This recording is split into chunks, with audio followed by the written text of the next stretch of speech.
Let's place it my side.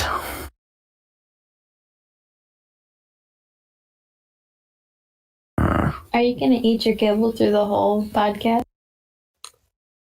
No, kibbles a bit. Hello everyone, we're live. Which isn't awkward at all, Claire. Sorry. Yeah, Claire's just eating her kibbles.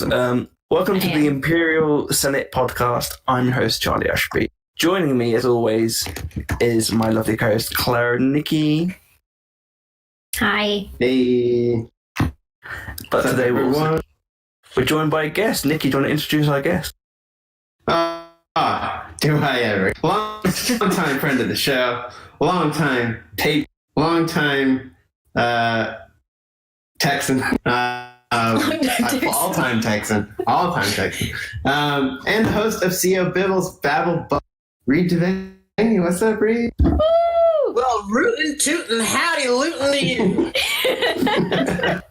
And you know, Charlie, if you did. If you forgot my name, you didn't have to just pass it on to Nicky to introduce. You could have just asked. No offense taken. Sure thing, Chuck. Well, today, no, I wanted Nicky to introduce you because you guys you've known each other longer than we've all known each other. You're the bros, the bad bros. Bad batch bros. You're the bad. Genetically defected.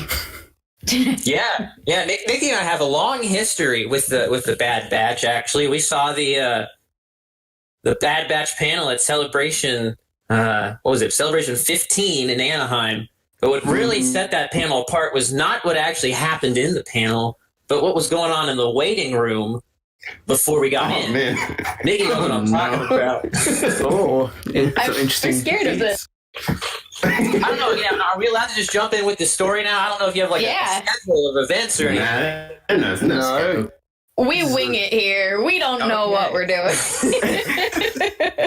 Well, this is good. So this is in, the olden years before Celebration had these, queues you can get online with lottery and stuff, and damn it, you had to wait for hours just to get into one thing. And so we're sitting in a little queued up area. It's Nicky and myself. Was Clint with us then? No, I don't think he was. No, just us.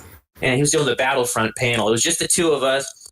And there was this group of like three, I don't know, what'd you say, 15, 16-year-old kids? Yeah, something like that.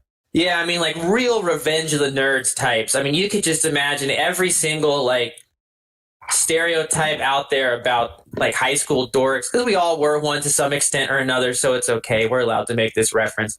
And so it's three of them, one of their dad, and one of them had a girlfriend, I assume. And anyhow, she was napping in his lap, and her head was face down into his nether regions. And she lifted up her head to stretch. And he full on takes the back of her head with his hand and pushes it back down onto his lap. Full on Carthanassi, down you go. And there we... Oh, man. In public, the dad, like, noddingly approved. The dad's like, my man. Well, like the other two kids are playing Magic the Gathering or something. My dad. That's what Celebration's all about, though. That was my first Celebration dude, actually. So it's never. Was that your first day? It was my first day. Yeah. It was my first, and I was lugging around my suitcase because I didn't go to the hotel, so we were taking up more space in the line too. Yeah, that was fun times. Oh man, That's why when all the online lotteries came out, I was sad because I'm like, oh, we get to miss these great stories. You just go straight to the circus of the line. I tell you what, it's good stuff. Man, I've been doing Celebration wrong this whole time, man. Like, I'm missing out, clearly. Gotta get in those lines. You'll never find a more wretched hive. Also, yeah, day one. Like, just the comfort of laying on the floor with your face down in someone's lap, sleeping. How is your neck doing? Like, your spine has to be all sorts of awkwardly curved. Like, forget the whole gross part about it, but just, are you okay? Do you need to see a chiropractor? Like do I need to do a hilt? referral? Yeah. Well, because it's not like the rest of the body was stretching either. It was full on, like, fetal position, knees pulled up to chest here, like, down, but face down, so it's like bottom up at the same time, too. I have asthma. Could she breathe? Is she okay? Was she turning blue? Well, I don't know. Maybe that's something else was turning blue, though. Hey. The day. Wait, no. It's like drink. Immediately, I regret saying that. Reed, why don't you tell the fine folks who don't know about the Babble Bubble what your jam is over there? Oh, yeah, sure thing. So I created the CO Bibble's Babble Bubble at a minor league hockey game where I decided I was about 2 Ziegenbach Ambers down, and I knew Nicky was like a moderator on like the former great group, rest in peace, the Star Wars Podcast Alliance on Facebook. And I decided I'm going to troll this group and come up with the stupidest naming podcast I can think of. I'll make it. So I did CO Bibble's Babble, Bubble. This is a great idea. Goal! At the same time. It was Star Wars night at this minor league hockey game, so I was feeling the spirit. And then 2 weeks later, I decided to actually make an episode, so I had to figure out what on earth the gist was going to be about. So I decided to make it a prequels appreciation podcast. I recorded that in January 2017.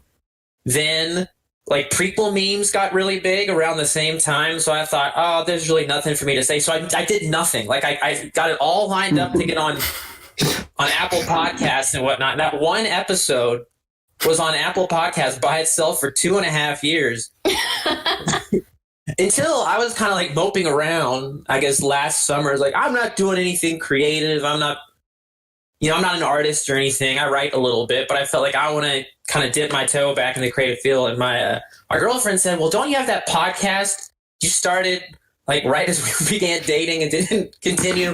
Like, oh yeah, I'll try doing that again. So that's when I did episode 2 of the Babble Bubble. It's a little half-hour show. We're kind of all over the place. Lots of fun guests. And it's every other week. So I'm going to make it weekly for the time being because it's, quarantine, nothing else going on. So I get to have a lot of fun people on. So yeah, people watching the stream, if you want to talk prequels, I do not have any discrimination for who the guest is. So we'll see what will happen. Yes. There we go. And where can people find that all over the social mediums? Oh yeah, so you can follow me at CO Bubble because some a-hole already took CO Bibble, and then CO Bibble's Babble Bubble is too long, so at CO Bubble. And yeah, it's an easy tongue twister of a name. People can never say it, but if you just put CO Bibble in any of your podcast providers, you'll find that bad boy because nobody else is even remotely close to claiming it. So there we go. If you started something and it looks kind of right, you found it. If you found something else, I congratulate you. See what they got. If there's a CO Bibble's Burble Blubble, then you know what? Maybe they're better than me, and I'll retire. I don't know. That also reminds me. Accepted. The Texas Star Wars night was quite an experience. It was just with all the lightsaber fighting on ice. Only made me slightly embarrassed that I was there. It was like someone on the PA system just turned on Duel of the Fates, and these two like nerds were just swinging lightsabers. I was like, oh god. Oh god. And then also, and I appreciated this, they changed the logos to be, on the screen instead of having like the little mascots on there, the Texas Star, and then whoever they were playing, they had the Rebel Alliance for the stars, but rather than the Empire, the bad guys, they picked the Sith Empire from the Old Republic MMO. And like I think, because the BioWare team is in Austin that runs it, so maybe it was a nice nod. I'm actually wearing it right now. This is from Celebration Labs. We got the little, oh yeah, pointy things there. So I don't know why they picked that. And there were a couple other like weird references. I think at one point during a montage there was a Revan at one point, like, oh yeah, Star Wars, hey, old EU, let's do it, so I don't know what they think about the Disney merger, the Texas Stars minor league hockey team putting down the flag there. No SJWs in my Star Wars. This is your park. Just a bunch of nerds on ice lightsaber fighting. That's my Star Wars. That's what fandom is. I do love also just like the random lightsaber fight. I'm sure we've all seen one. A personal favorite, or two personal favorites of mine. Celebration 2017 in the overnight line when Ryan Johnson showed up. After he had already come, I think, around maybe 2:45 in the morning, like this lightsaber fight club started. And they were just kids like beating the shit out of each other, and there's this like massive circle around them, like watching. That was a good one. And then also, opening night of Rise of Skywalker, there was a like high speed pursuit that ended at the like shopping center right next to the Chinese theater. So like the whole street was blocked off, and there were like news cameras, and like a helicopter was like flying over the top, and so someone was doing like a report for local news, and literally right next to them, and all the police, and right next to them were these two people just like hitting each other with lightsabers. And I was like, they'll always find any time to bring the lightsabers out and start hitting. There's a camera. Maybe they'll pan over to us. Mm-hmm. Weird No, times. the best local news. It's not a Star Wars thing, but I don't think anything can top that dude who did the Naruto run at Area 51. That's just like the biggest large testicle move I've ever seen. I don't know how he was able to run as fast as he did with a schlong that massive to pull it off. So props to that guy. He was like a close second, maybe. He was like a ski speeder on crate, and that was like his little thing that was skimming on the salt. He's leaving a salty trail behind him. Just spraying up on the floor. If you're spraying red stuff, please go to your local hospital. And not About to spray red wine stuff out of my mouth after you said that. Good lord. Well, as we're talking about celebration moments, why don't we talk about the fact that today is the 1 year anniversary since Celebration 2019? Oh man, Oh, yeah. how I miss it. Good old days when you could go to the Chicago Center live. The Chicago Center. Welcome to the Chicago. And of course, it's center spelled R-E because it's Charlie. Chicago's Sintra. That's what I just call any room Claire's in. The Chicago Center. Yeah.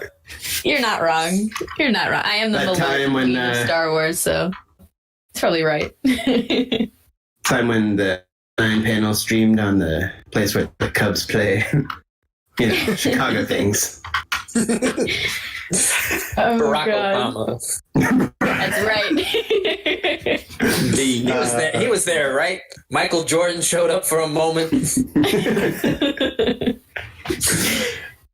Yeah, I mean it's pretty like stark reality that the Wintrust Arena is now like field hospital of sorts. Yeah, the whole McCormick place. And to think that like Star Wars Celebration was only a wing of that massive convention center, and there were 70,000 people attending that event. Yeah, You know, it's just crazy. And now the entire McCormick place, not just the wing that Celebration was in, is being used as like a field hospital. Those photos are really, really eerie.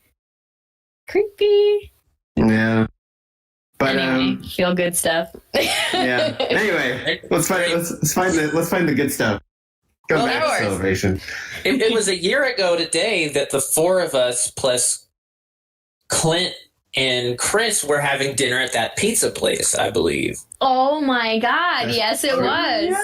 Yeah. Pretty sure I still owe Chris money for her. Chris, tell us in the chat how much money does Nicky still owe you?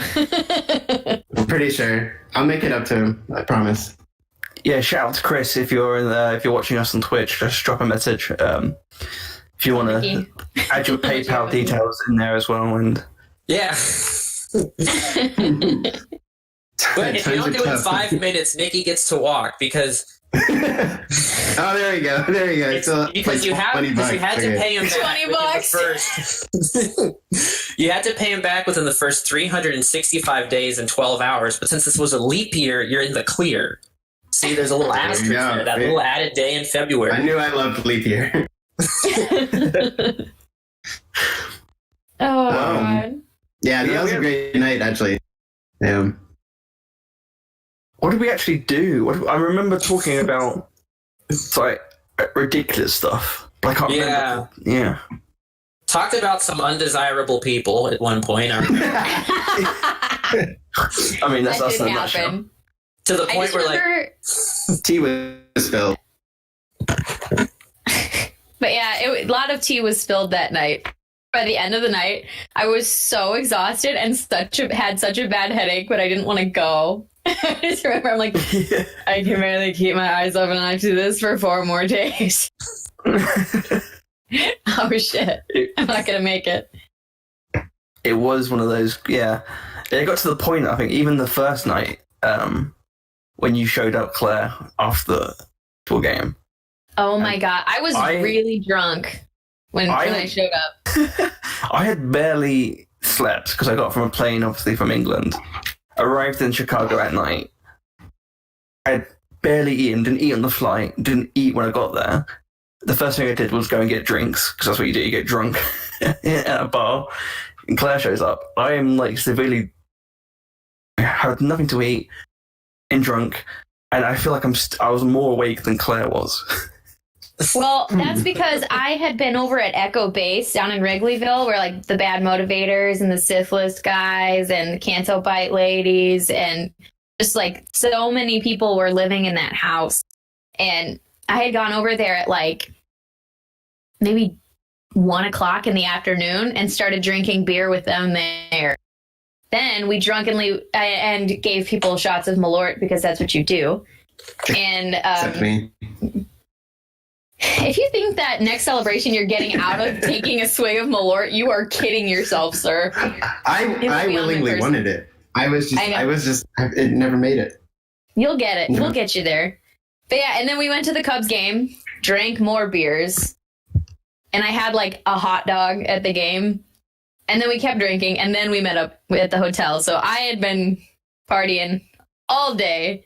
Dallas Wood is a bad influence, and he always supplies like way too much beer. He brought all of this crazy beer from the West Coast that is just like you can't find anywhere else, and these little tiny breweries from Salt Lake City. And he brought it with him. And every time I would be like 2/3 done with my beer, there'd be another one in my hand.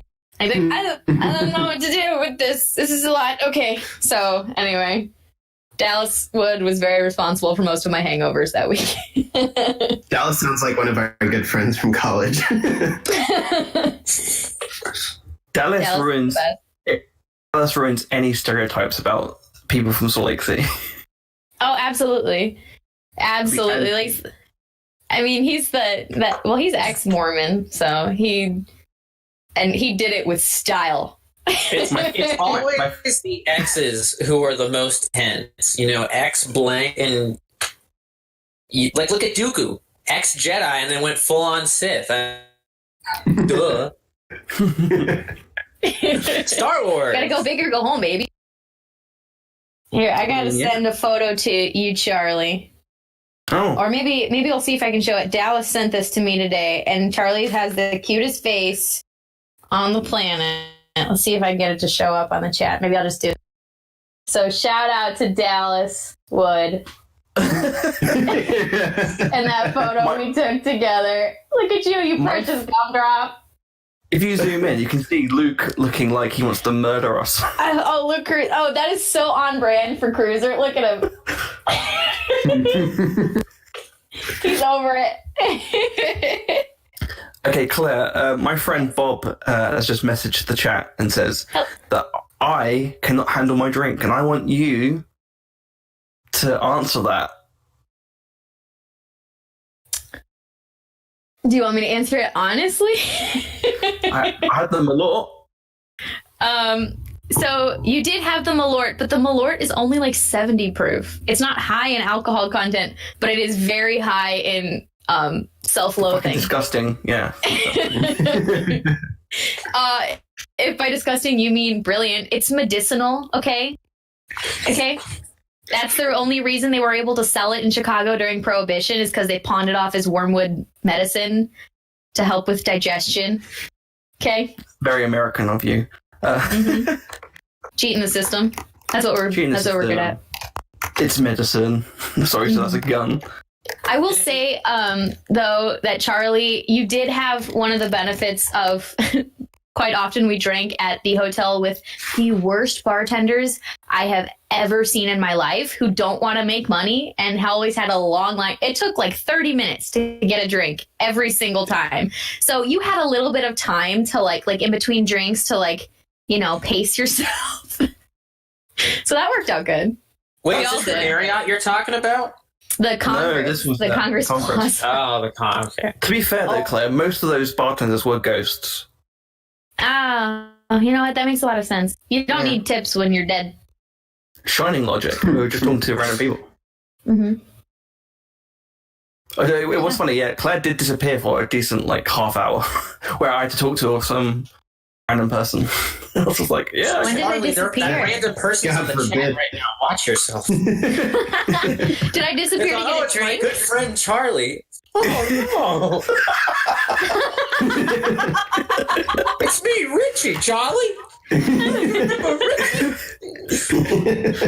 Sorry, Richie, but you're too clingy, mate. Richie, it's called Space, please. Oh, I remember Richie. Good times. Good times. Horrible you Star did Wars remember- fan. Great guy, though. Said his favorite character was Duke Bywalker. I don't know. It's the Turkish ripoff. The Space Wars version. Me, Hello, I'm Duke. Duke. Oh, It was God. like knockoff Chinese action figure version. Oh, God. What's that one they God. called Darth Maul? Like Brian or something. My favourite one is the Anakin one that just says little girl. So good. Oh, God. But we had loads of fun at Celebration, and it's We just did. fun to sort of Too much fun. These photos that are popping up as Facebook memories and stuff like that. I'm like, oh, Well, bittersweet. what's the good version? What's the good version of PTSD? Because that's what I get when I see this. That's just nostalgia. Have you post-traumatic positivity disorder. Yeah. PCPD. have you listened to our live episode at Celebration? Back. I haven't listened to it since right after it came out. It's been a while. It might be I time for a re-listen. I recommend doing it because it is interesting. It's one word to describe it.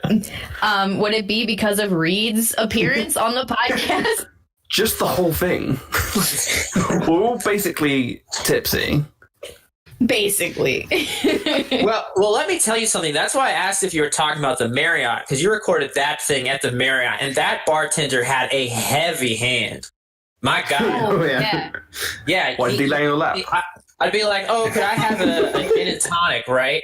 Well, not as much as that one person at that bar down the street from you, Nicky, in LA, but he keeps the bottle Oh going. my God.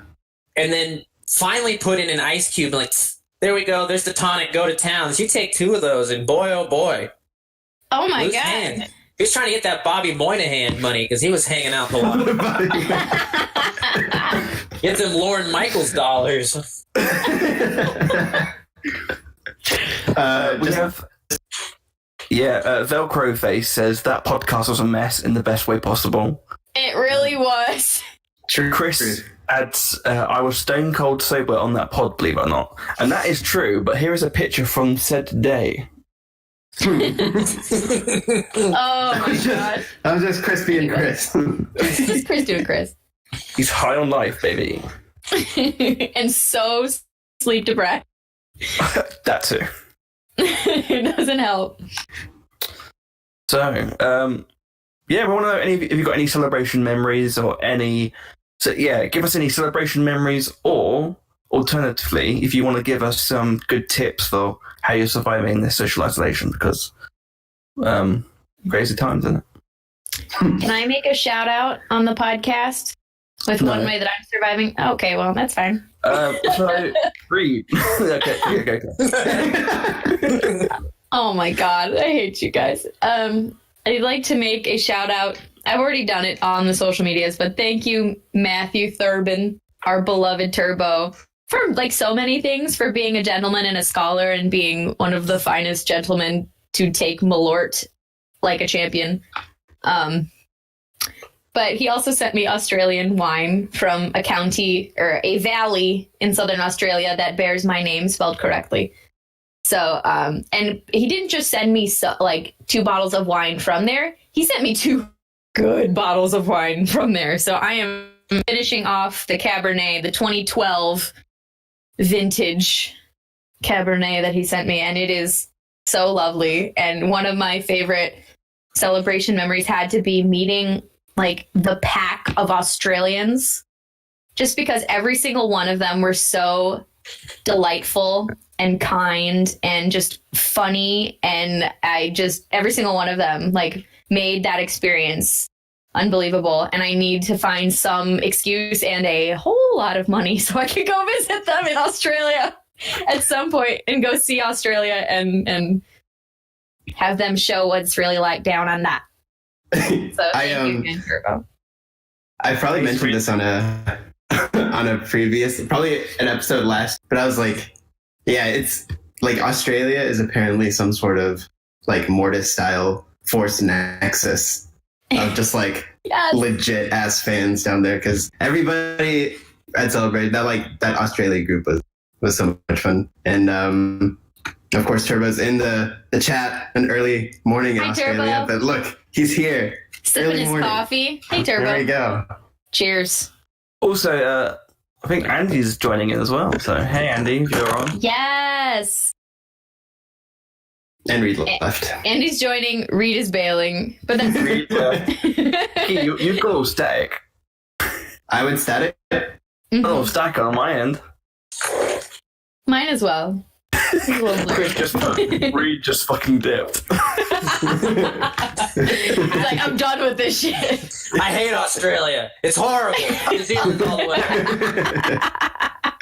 No, What I about love, Texas? I love the Australians. The Australian Star Wars community is great.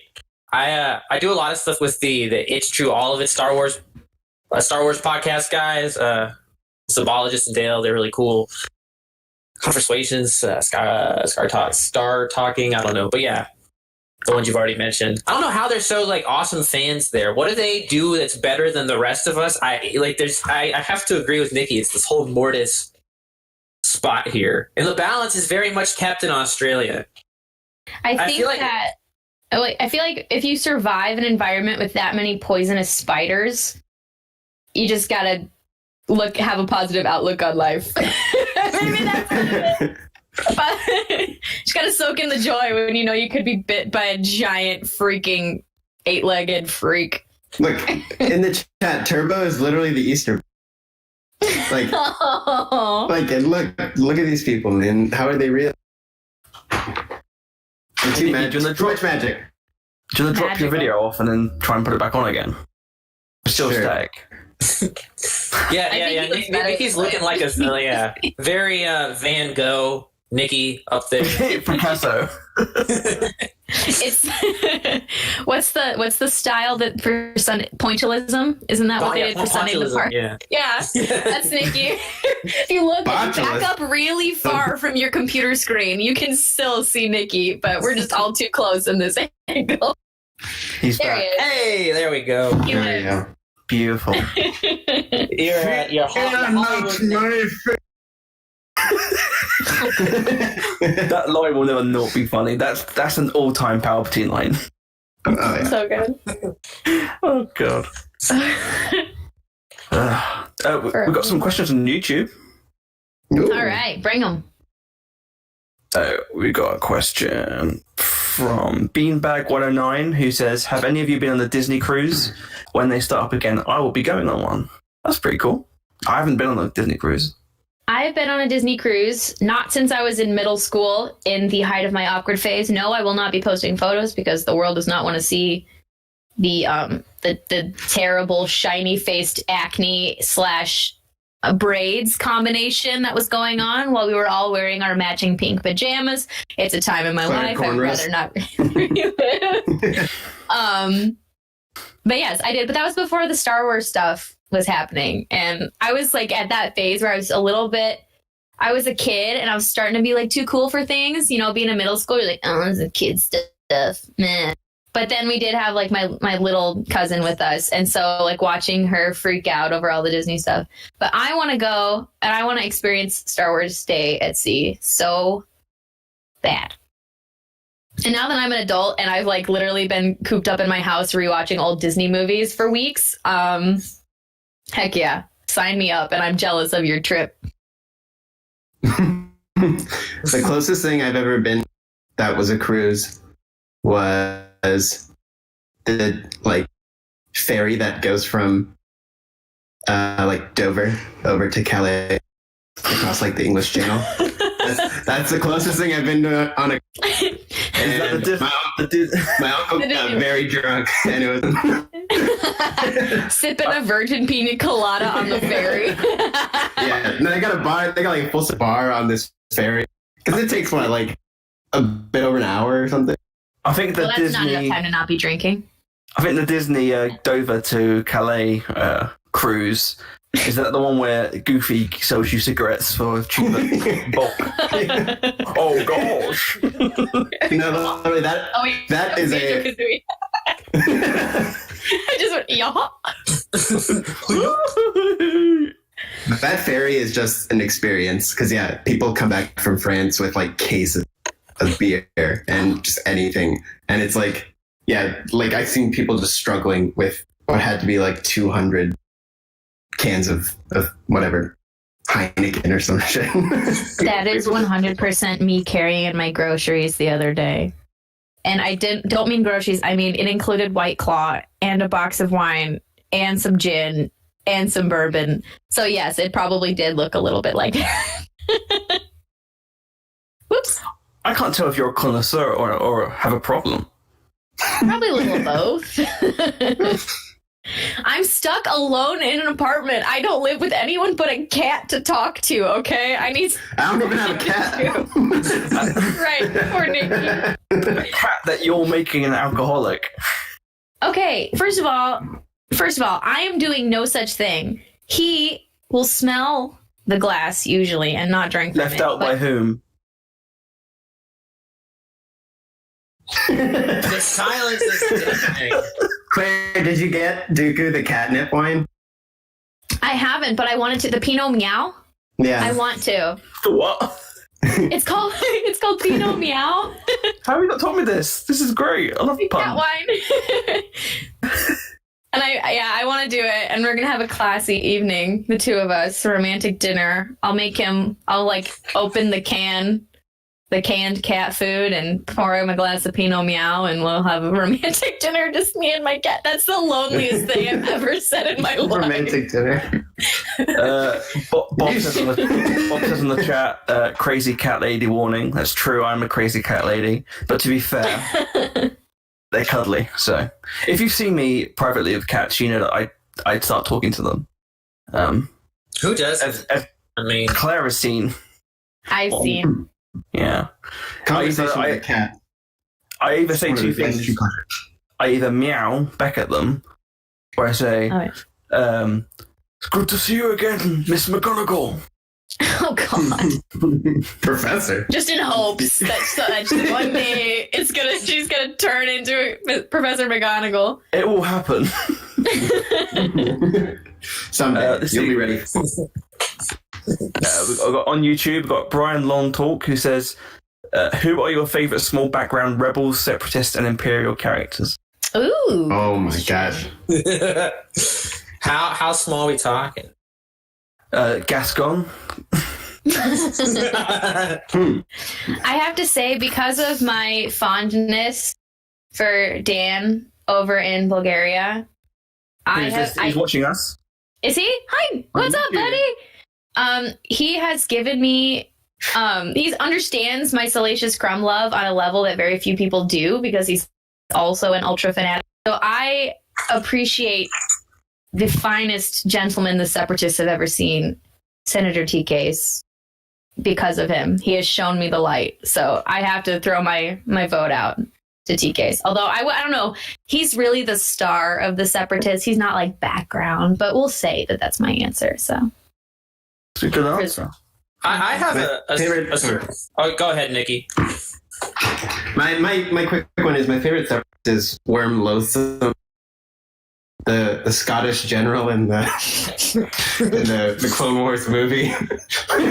Oh my God, I forgot about him. He's amazing, and I'm so glad because the other day, like a few weeks, the Babble Bubble, a separatist march where people could vote for their crazy separatists, and I like to say I had a hand in it, and I got Wormless the win in the end. You were campaigning pretty hard.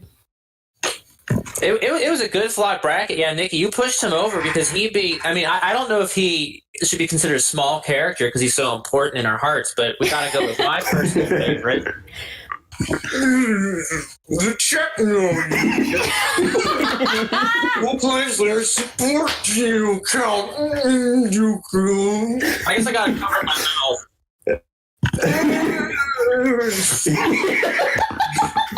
Well, Tambor, right? But I mean, I think he's too big. You got to pick someone smaller than that guy, right? What about? I'm so glad you did that. That was so good. What about this guy, which is the banking clan will sign your treaty, and he does a little.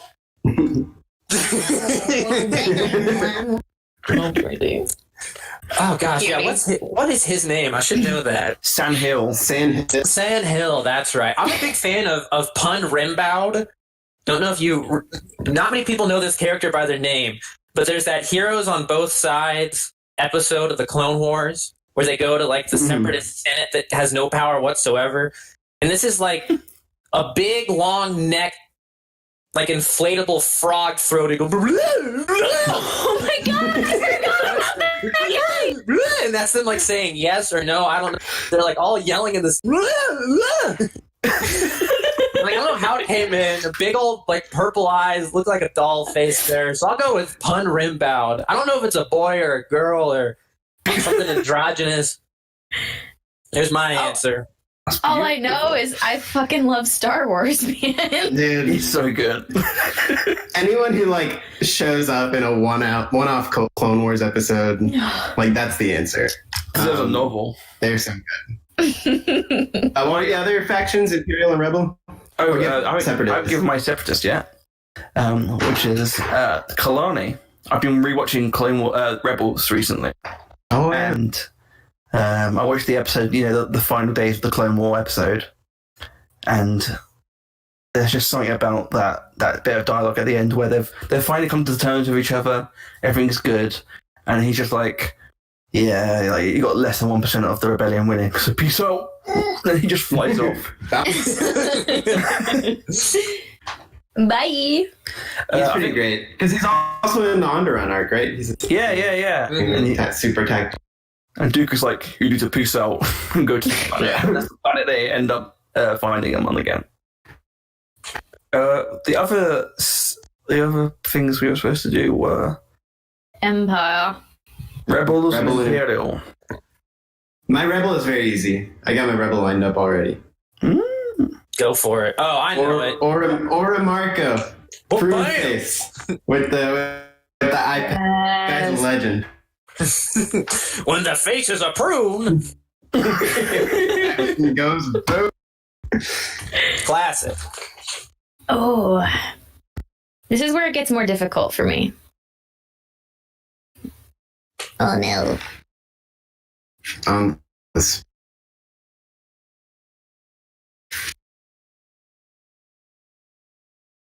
Flip a coin. Roll a dice. Somebody else Name answer. name generator. My favourite Rebel is the guy who gives the Death Star plans to the other Rebel before getting stabbed through the door. Through Jagger! the door. Oh, David Collins with his voice. Yeah. Jagger! Help us! Yeah, that's great. On par with the guy who detaches the Tantu 4, played by Gareth Edwards. Oh, yeah. Oh, yeah. Yes. I'll go ahead and go with mine unless Claire has hers yet. No, you go ahead. There you go. Okay, I'm going to steal from literature here just because it's what I'm in the middle of reading right now. A great book. Like, I'm blown away by how fantastic this is.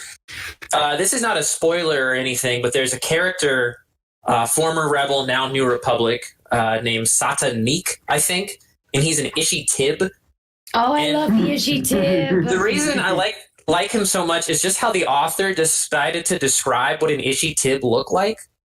And they call him a bird frog. I was reading this description of a bird frog, and I was like, what the hell is this? This is not what I thought. Am I like thinking of the wrong species? And I looked like, this is not him at all. And they're always saying, well, he croaks all his words. And then it's way like this kind of cross bird frog language talking about in his scaly frog-like bird claw hands, grabbed his controls to his A-wing, and he went croaking off to the sky. I'm like, good God. Like, another character's like, oh yeah, this guy's a human, this person's a steel, yada, yada, yada. But no, there's like pages upon pages describing the Frogbird man. So I'm sorry we don't get to see him on screen yet. Maybe we will. I don't know. I'm hoping for it, but that's my boy. The Frogbird man. That's a good now that you think about it, that's a solid description of the Ishitib. Because I got the little beak. Mm-hmm. What about you, Claire? I feel like this is not the best. I feel like I need to like study over this. Like, I feel like I if I choose one, there's so many I'm like not thinking of right now. There's something about the morality and the mindset of Dak that I just love. There's just something, it's just like, I wish I had that blind level of, yeah, let's do it, optimism. That will probably get me killed. But I wish that I tackled some more of my challenges in life with that level of wanting to take on the entire empire by myself. I love they're not that funny in my opinion, but there are a couple gold moments in the Family Guy Star Wars episodes, and the bit with Dak is hilarious. How you feeling, Dak? I feel like I could take the whole empire by myself. Wait, really? Hey, everybody! Dak's got this! He builds the snow speeder up to the Super Star Destroyer. Like, hey, Empire! Fuck you! Out of the sky. Like, My favorite part of that is that he flies the snow speeder back. But yeah. It just So good. What about Imperials? I think mine would have to be what's his name? Judge Jared. okay, yeah. It Yeah, the can guy, only be Judge Jared. The boy who was building the second Death Star. I need more poor men. guy. He does need more men. Mhm. But one of the things I love about him is that only is he like just a guy trying to do his work, terrified about his boss turning up a bit earlier. Also, he's got Vader like just shit talking him with jokes, like messing around, like, "Oh, look, I'm always calm." It's like, "Fuck you, dude! You've been bullying me for like a year." But it's the fact that when George did the special editions, and I know I talk about this all the time, but when he introduces the I led my Star Destroyer to prepare for my arrival, George just took a separate scene from Return of the Jedi that was on the cutting floor and a different like viewpoint of the entry of Vader's Imperial shuttle from episode 6. He just took that bit off the floor, flipped it, and put it in Empire Strikes Back. So if you look carefully, Gerald is on that Star Destroyer. So when Vader's like, "Haven't you built the Death Star?" he should be like, "Well, fuck you, dude. You asked me to pick you up at Bespin." I was like 4 weeks ago. Oh, that's pretty good. Oh, my God. favorite Imperial. Also, he's got a really badass subplot that got deleted from the film where he's like, "I don't know if we should be doing this." But yeah. What about you? Imperials? I have mine, but I don't know his name. I don't know mine's name. Yeah, either. that's okay. Just Yeah, general. 'cause I feel like the Imperials so fade into one another. They're just a bunch of like gray clad wearing goofballs. And I talked about this on another show, how I love Empire Strikes Back so much because the Empire, that's when you really see him as the big baddie, right? But every single like Imperial officer's a nitwit in just about everything that they do. And my favorite moment of this is it's whoever the captain of the Star Destroyer is, who yells, like, "Embrace for evasive maneuvers."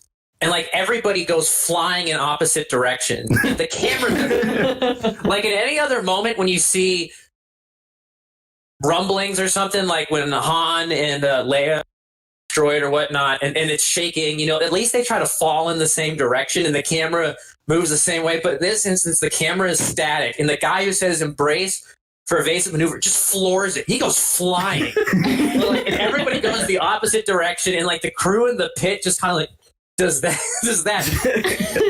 Like straight up diving for a touchdown. It's like Brady threw him a pad. So I love that guy. It's a commitment to a bit. And second place, same film, would be whoever the captain is. It could even be the same dude of the Star Destroyer when the Falcon comes flying right up to him. And he's like, duck! And the two of them just hit the floor. But nobody else blinks. Everybody else is just standing there. Like whoever the AD of the scene was like, okay, so one guy was talking, like, the director was talking to these two, so the Falcon's coming right here. You got to drop it because you think you're about to be hit. And like the AD or the DP was talking to everyone else. This is just a routine scene. You just got to be like, work on your laptops, or not your laptops, but your space laptops, doing your thing. So it's just like poor coordination, which is funny because people talk, Empire's a perfect film and it's so great. But I think it's these imperfections, which is what was my favorite part of it personally. So whoever that guy is, cheers to him. That is a good answer, and I feel like everybody else has these like officers as their answer, but I'm gonna not pick an officer for either my number one or my honorable mention. And for my number one, because he lives in infamy and has surrounded himself with such an air of mystery and wonder, I have to choose the stormtrooper that hits his head on the door. Honestly, that's total Clare energy. That's how I walk into like every challenge in my life. I would be that person that would hit my head on the door. So I feel that deep in my bones. And then the honorable mention, because I love them so much, is I have to pick the mouse droid that Chewbacca growls at in A New Hope. That's just the absolute cutest, terrified, scared, runaway reaction. And sweet baby, I just want to hold that little droid and tell him everything's gonna be okay. You're gonna be okay, buddy. Also, shout out to Jamie Stangrum's amazing documentary about it's called The Empire Strikes Door. I make an appearance in it somewhat, so always check it out. Go ahead, promote yourself, Charlie. Plug. The mouse trade reminds me of another one of my favorite Robot Chicken sketches. Chewie he roars at it, and there's a little mouse inside the droid. What the hell? He's like, so good. The ending's the best part because he pulls out a little flask. I feel that, buddy. I feel that. Oh, man. My favorite random Imperial. There's probably just a few. I want to say the guy who bridge gets hit asteroid and dies, and his hologram just goes. That one. I like the Alphos catch. I like him, and then, but I guess probably the one I'll stick with. And I apologize because I'm stealing someone's story who I can't remember, but I was literally just scrolling through Twitter, posted this anecdote.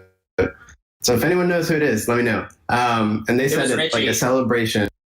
It's Richie. Oh, Richie. It was at a celebration. The guy who plays Admiral was apparently doing some signing, and someone asked to sign their book. And then he did it. And then he said, now these are the ultimate power in the galaxy. Oh. Okay, Marty. That reminds me when I saw Carrie Fisher sign someone's boob. Our queen, our general, Good forever. I've one. If we're doing bonus sort of Imperials as well, I have to say that I've got two in the same sort of sequence, which is the Imperial officer in episode 6 who just goes to the hunt. You rebels, scum. You seem so happy about total BDE right there. And then the other one, sitting on that line all day. He's like, awesome. When we catch him, I got this in my pocket. I'm ready to go. the other one is the Imperial officer there, I think it's when they first like arrest them or about to arrest them, and Han throws the rucksack at him, and he just falls off the barrier. Oh yeah. R.I.P. Bob in the comments on Twitch says, "I like the Stormtrooper that talks about the T-16." And shout out to obviously Sam Witwer and David Collins who continue that conversation throughout the entire saga. Our heroes. Going off the rebel scum guy, I really like the officer when the bounty hunters are there on Empire. He's like, "Oh, bounty hunters, we don't need their scum." And the dude, he's still like, "Yes, sir," and just keeps working. Like, what was the from that guy? That guy's like, "Oh God, you're the boss again, just sharing his opinions on thing. I don't need them." Yeah. Okay, You realize they're right He's like, there. yeah. Got it. Yep. I'll definitely do that. Yep. Bye. Wow. Okay. You're like, what are you supposed to do with that information? Be like, "Oh, I'll talk to Vader and get." You're my boss. It should be your job, not mine. Right.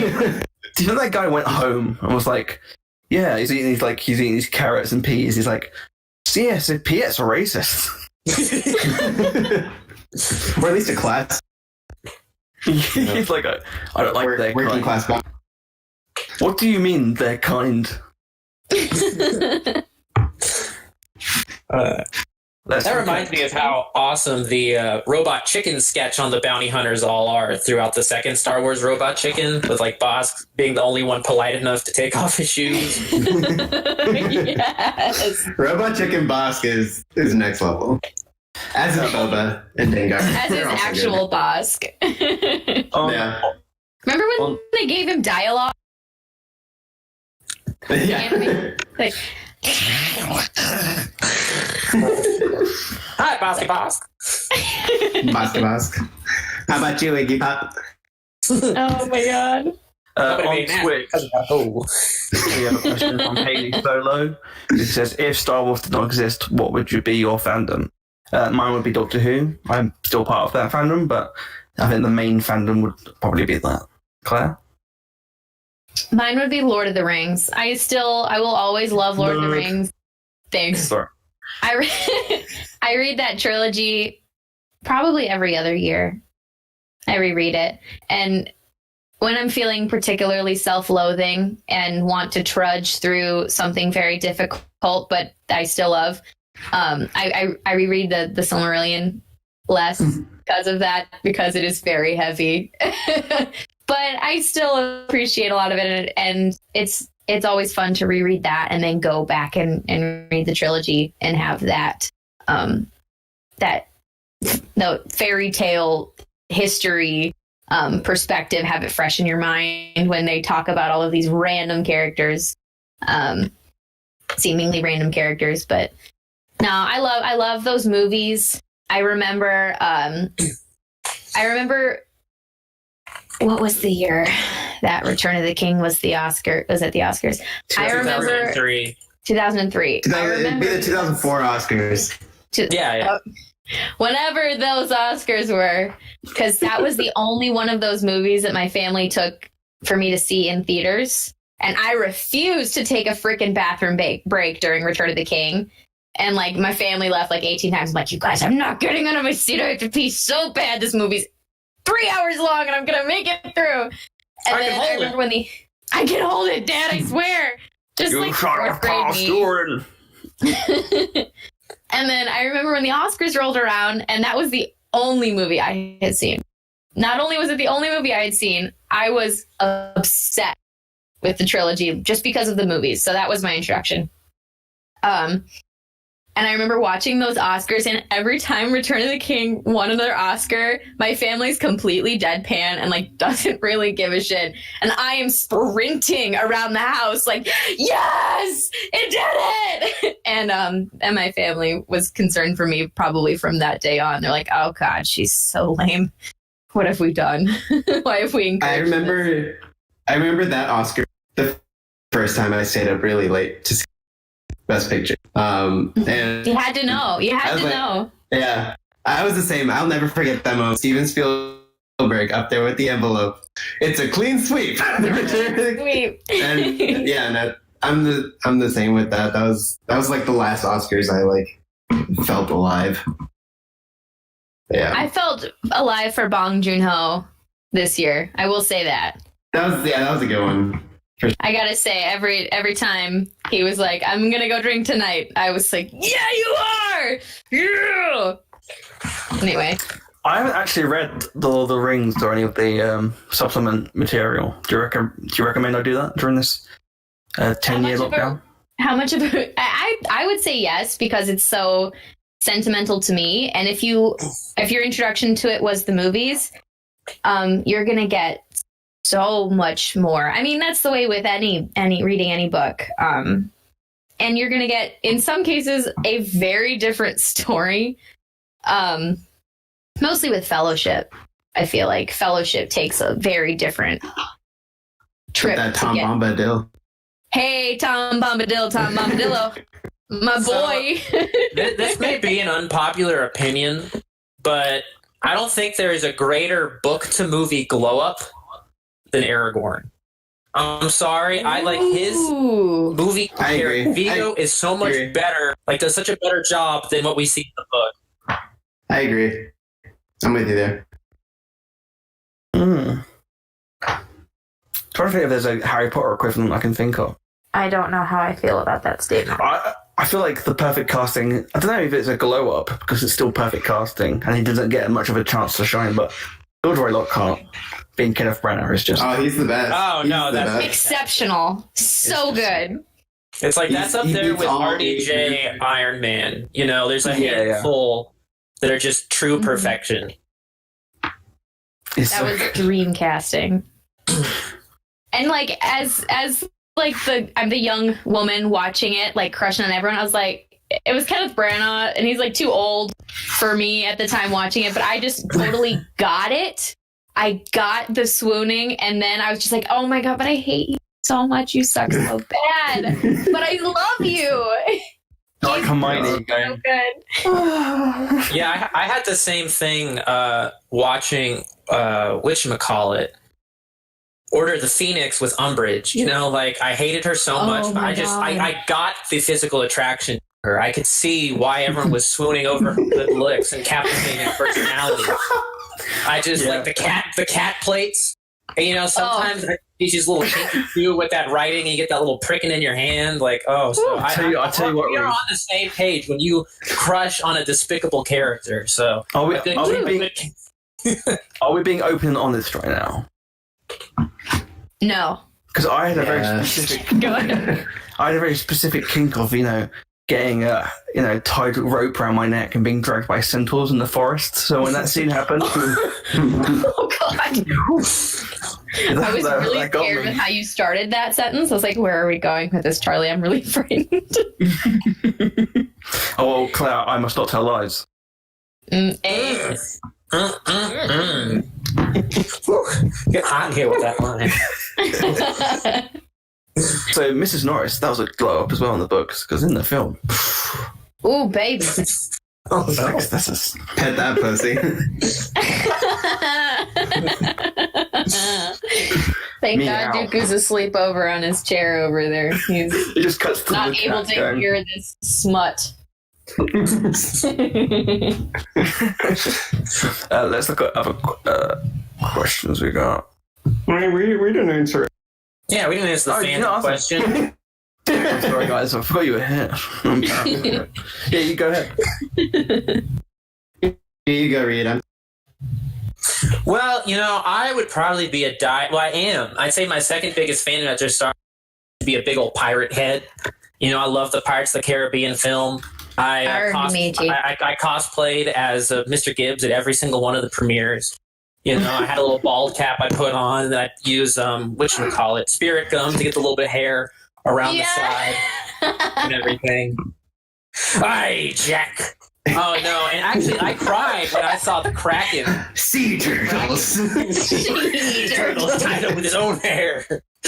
I cried when I saw the dead Kraken in the third one. I actually think the fourth one is the best because mermaids, obviously. The fifth one made me cry just profusely, and I really hope we get to see a sixth. No, though, in all seriousness, they're good movies, but that's not my actual fandom. I'd have to say it'd be Lost Head, especially the final season. No. Game of Thrones, though, and that's my actual answer. You know, I'm not somebody who feels as robbed by the final season as much as everybody else was. I'm still happy with how it concluded, maybe not how it got there, but if you had told me that was the ending and if that is what George has in mind and the direction that's headed there, and I love the book, so maybe if it sounds better to say I'm a Song and Ice and Fire fan rather than Game of Thrones, to be like, oh, I like the literature more and then the show up until it got mediocre, but that'd be mine. I love that stuff through and through. I'm a Stannis the Manus man all the way. Stannis the Manus. Stannis the Manus. Let me tell you, my friend has a great bit about Stannis. So you know how in like every cop movie, there's the like kind of the old grizzled chief who's like, you know, I don't care if it's wrong. It's the right thing. It's what you got to do. You know, and I don't care if it's breaking the law. It's the right thing to do. Stannis is like, I don't care if it's the wrong thing to do. It's the law. You know, that's the kind of sort of his I don't care if it's the wrong thing to do. I'm going to burn my kid alive. Yeah, burn my kid alive. I got it. It's not the right thing, but let me win. Yeah. I was disappointed when he did that, though. That kind of hurt, kind of stung. So season 2, Stannis, all the way, first few books. But no, I'll stick Thrones through and through. Pretty decent. Nicky? There we go. Yeah, I have a similar relationship to Lord of the Rings that Claire described. Basically ditto to what Claire said, except I think I read the books less than Claire does. And I like Silmarillion a lot. But you like it? I do. It's like Lord of the Rings Bible, and it's just so fucking weird. It is so weird. It's just, I'm so glad that I know that I have that information, but getting through it is a trip. Like, I just love shit when it's like, and then they laid siege for 10,000 years. What? I read that shit What a time in jump! 6th grade. I read it in 6th grade, and I was like, what the fuck? How did you read it in 6th grade? That's like the Nicky's opposite. telling, it's a low-key humble brag that he's really smart. I was at an advanced reading level. But yeah, no, Lord of the Rings is up there. Game of Thrones, Song of Ice and Fire equally up there, but I'll pick the one that nobody else. Harry Potter. It's like they all go, and they all go hand in hand with each other. Like 2002 was a fucking dope year for movies because we got a Star Wars movie, we got a Lord of the Rings movie, we got a Harry Potter movie. I'm not as much into these, but we got a Spider-Man movie. So it was just this like insane year for being a nerd outside of what was going on in the world in the early 2000s. I was going to say, what you said about the thousands of years siege, there's something similar in Doctor Who, which in an episode called The Doctor's Daughter, which is like the opposite of that, where there's like this war going on and all the soldiers are basically cloned. So like instead of having reproducing in terms of, you know, let's get people out, they just like cut a bit of your hand and they clone you and get sold, and you immediately go out, keep fighting. And when they discuss like how long's it been, it's like, oh, it's been going on for generations. And they work out that by the end of the episode, the war's only been going on for 7 days. And that they think it's been going on for years, but when they say generations, it's gone down through like stories and like through family members, but the family members die within like a day. So it's like dozens of clones, like generation wise, it's like dozens of generations, but it's only been 7 days. The Clone War. The Clone Wars. War! Exclamation point.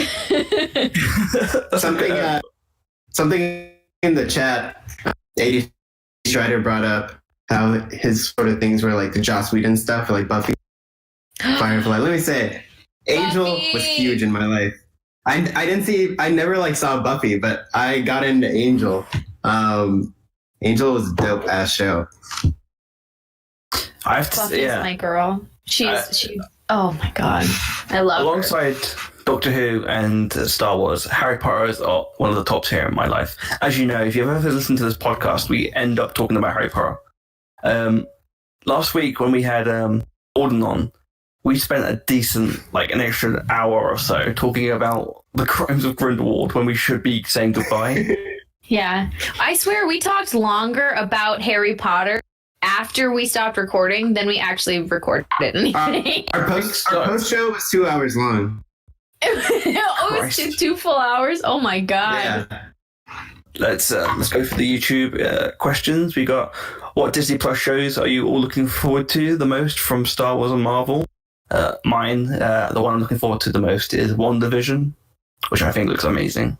I love the idea of there being like a Marvel sort of multi-dimensional mindfuck in the premise of a multi-generational sitcom. Literally. There we go. I would have also said that. I would have said Likewise. WandaVision. Yeah, because that just looks so weird. And I don't know what to, like, that is the most creative, most interesting concept that I have seen of any of these shows so far. I want it in my eyeballs right now. If it's not, I mean, are we talking just non-Star Wars shows though? Like non-Star Wars? No, it could be anything. It says. Then Kenobi, because Kenobi. But Kenobi, hey, no. What are you doing? Oh, by the way, of course, Kenobi. we were on BBC today. They were showing this movie about Jesus. I don't know the name of the film because I wasn't paying attention. But Alec Guinness is in it, and my brother, who is I think 7, he's about to be 8 this year, walks in the room, looks at the screen, says hello there, and then walks out. That kid being raised right. Oh man. For Disney Plus, I think Captain my favorite like Avenger, and that'll like turn into Falcon and Winter Soldier being what I'm like most excited. Sam That's gonna be good. deal with the weight of the shield. So I think that's probably the Marvel one for me. But then Wars will take kind of precedence because we host this. What? So like that's kind of like our top thing, I would say, in the end. But yeah, Obi-Wan, any of the Star Wars stuff, I'm excited to see what this Cassian thing will turn. But yeah, I think because he was my favorite in Rogue One, so Same. I'm excited to get more of him. Yeah. Oh yeah. And I hope he touches the Yabba. The Yabba. Yabba. What about you, Reed? I feel like all the good ones have been taken. I mean, WandaVision's probably my number one non-Star Wars, and my number one Star Wars is probably Obi-Wan. And then my number 2s were already picked up. So I'm actually going to choose to be a little bit speculative here, a show that I think is going to happen. So I was a really big fan of the original Young Avengers run that happened in, oh gosh, I think it was like 2008, 2010, sometime around then, where we got to see the twins. So that's Wanda's 2 sons, Speed and Wiccan.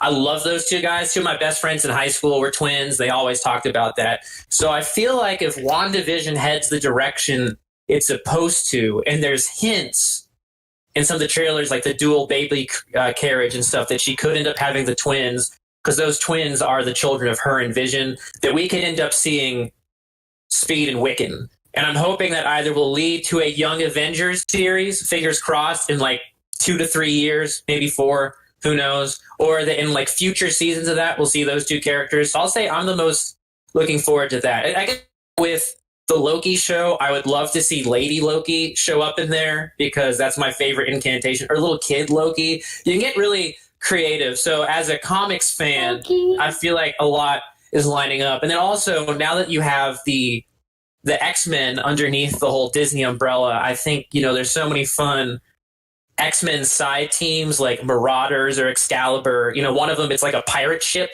and it's just a bunch of mutant pirates, and it's Kitty Pryde leading her and Storm on a ship and rescuing mutants and killing mutant haters all over the place. So that'd be a cool show. So I think you can do some cool Marvel stuff there with these side stories that don't quite click with the rest of the MCU, and do a good side adventure. So creative answer. And this is not a real thing to say, but the Loki show, y'all did not want to be in the same room with me watching that Loki show because Tom Hiddleston and not. Does he give It's you like a sauna. And I will be sweating profusely. It'll just be like, anyway, so a whole show, hours of me watching Tom Hiddleston as Loki. I just hit a little mischief side smile. touching I love Loki. I will be watching Tambourine over there for sure. No doubt. I think it would be pretty dope if the WandaVision series ended up with Wanda saying, make more mutants. And that's how the X-Men are introduced into the MCU. Yeah, do the opposite of the House of M thing. Exactly, yeah. And then be like, Magneto was always here. we got Josh Woody sliding in with High School Musical, the series, season 2 is the real answer. Josh, I have not watched it yet, but I did spend a Sunday doing a High School Musical movie marathon and drunk and sing along alone in my apartment. So I look forward to watching the series. I very much looking forward to watching. We have a review from our number one New York Times writer here, Christopher Swift. Yes, the number one High School Musical reviewer on the planet. It's trash. It's trash. I've heard. It's funny. I think Chris. I think you're the only the High School Musical series trash because I heard someone else told me they really loved it. Corey liked it. From That's So Raven. No. You mean Corey in the House, the greatest anime of all time? Corey-san in the house. I don't know Japanese. I'm sorry, Japan. Please don't back at me with that. Yeah, if the whole country Japan. I love how they were like, we need to do a sequel spin-off series to That's So Raven. I know that seeing the future is a bit far-fetched, so we're going to make the show a bit more down with the kids and a bit more, relatable. Down to earth, realistic. Where should they be? Let's have the president as a side character. That'd be fine. They live in the White House. That makes sense, right? At the same time, apparently, according to the logic of Raven's Home, the other spin-off show, she must have been pregnant, and the dad just abandoned her, and the mum left at some point, and that's a Raven, which was weird. Then she went to college, and that was it. The mom went to college? Yeah, and that's a Raven. She just disappeared from the show. You know what? It's never too late to go back to school. You go, Mom. Went to college. No, but Claire, she went to college. Steve from Blue's Clues. She went to college, and the dad just never mentions her again. Does not even report her missing. You know what that means? Well, you don't report him missing. He knows where she is at college. Read. He's respecting that she's, choosing to pursue something. Is that the case, though? Helping her chase her dream. Oh, he does have a lot of sharp knives. Exactly. I'm just saying. That's why he got a presidential pardon. Yes. But in exchange, he has to work at the White House for free. There we go. It's working. That's the missing episode. Raven has a memory backwards, like a flash backwards, and she sees the murder happen. And that's the movie. But it was her who murdered it. Because every time, her visions are always her doing the bad thing in the end, it's self-fulfilling. So she sees a knife stabbing her mom. She's like, no, Dad, don't do it. She gets a time machine. She comes up with Phil of the Future, #crossover. Goes back in time. And, He's so a her 22nd Phil... century man. Yeah, the 20s. And so she's going back there and she's got, she's got Allie, her and Allie butted up, we got to save it, but they're on a cruise ship. What cruise ship? The Sweet Deck of Zack and Cody or whatever. The deck life, where they're on the cruise ship. Where the dad is the chef on the cruise ship and the mom's there. She's her dad holding a knife. And she's just, give that to me, Dad! And she's pulling it into the knife. And Phil's like, wait, no. And Phil's dad comes back, kids, we're going back to the future, like he does every single episode. And then she's like, what? And turns around and stabs her mom in the back. But she's wearing an oven mitt, the same oven mitt her dad was. And that's why she thought it was her dad who stabbed her. But her dad actually is the hero of the situation. He takes the fall. And that's why the whole presidential pardon thing comes up. And he doesn't mention the wife again. And comes with like he's going to college. It's like, Raven, you take your unborn kid, and I don't know if she was pregnant at this time or not. You have your own little spin-off show. Actually, thanks to Star Wars Resistance, God bless, I got to see a lot of Raven's Home because it aired right before Star Wars Resistance on Disney. And like my DVR sometimes messes things up, so I would always schedule 15 minutes before and after every recording because I love see, there it is, I got them behind me. I love that show so much I don't want to miss it, so I'd always watch like the final half of any Raven's Home episode. So like her son has the Vision too, and sometimes there's some cross-wiring event with the Vision going on, so get your wires crossed. You can't be doing that. That show is also the source of a great pun. I don't know if you remember the original, not the new one, where they're like, oh, like the Corey's realizing he has back hair coming in and he can't get rid of it.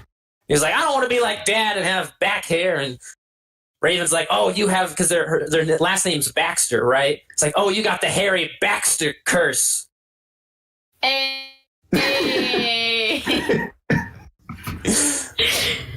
Oh my god, I love your conspiracy theories, Reed. They're my favorite, and that's why everybody needs to go back to that live celebration episode so you can listen to his Jar Jar Binks conspiracy rant, which delighted and confused me as well. Youngins are asexual, you're hearing it here. Here first, folks. On that, I know we're talking about Disney TV at the minute, but on that boat, who would be the musical artist, Reed? Oh, clearly it was going to be the Jonas Brothers, right? If we're just going to have to do this. Jonas Brothers. You're damn right it was going to be the Jonas Brothers. I'm sorry. I'm actually like, the reason I was a little late getting on is my girlfriend and I were watching Camp Rock on the TV. I still have 25 I watched minutes it the other day! Yes! No, I tell you, a big problem with that movie is like Demi wasn't all Jonas Brothers. You're right. Time. Like the entire plot would be gone if Demi Lovato's character just didn't lie.